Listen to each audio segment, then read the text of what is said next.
உலகத்தையே ஆளுகின்ற கிருஷ்ணர் ஏன் ஒரு சாதாரண பறவையோட இறகை தலையில வச்சிருக்காருன்னு என்னைக்காவது யோசிச்சிருக்கீங்களா? இதுக்கு பின்னால ஒரு பெரிய தியாகம் இருக்கு. கிருஷ்ணர் ஒரு முறை கோவர்தன மலையில புல்லாங்குழல் வாசிச்சுட்டு இருந்தப்போ அந்த இசையில மயங்கி அங்க இருந்த ஒரு மயில் தொகை விரிச்சு ஆட ஆரம்பிச்சது. கிருஷ்ணரோட இசைக்கு ஈடு கொடுத்து ஆடின அந்த மயில் இசை முடிஞ்சதும் அழுதுகிட்டே கிருஷ்ணர் கிட்ட வந்துச்சான். கிருஷ்ணா, உனக்கு குரு தட்சணையா கொடுக்க என்கிட்ட பொண்ணோ பொருளோ இல்ல, என்கிட்ட இருக்கிற ஒரே அழகு இந்த தொகைதான் சொல்லிட்டு அந்த மயில் தன் உடம்புல இருந்து வலியை பொறுத்துக்கிட்டு தன் தோகையை பீத்து எடுத்து கிருஷ்ணர் காலடியில சமர்ப்பணம் செஞ்சுதான். அந்த வலி நிறைந்த பக்தியை கிருஷ்ணர் ஏத்துக்கிட்டார்னு புராணம் சொல்லுது.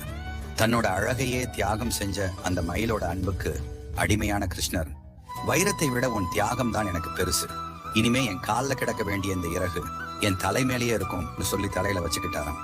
உண்மையான அன்புக்கு கடவுள் அடிமைங்கிறதுக்கு அந்த மயில் இறகே சாட்சி. அப்படியே முடிஞ்சா ஒரு லைக் அண்ட் சப்ஸ்கிரைப் பண்ணிக்கோங்க.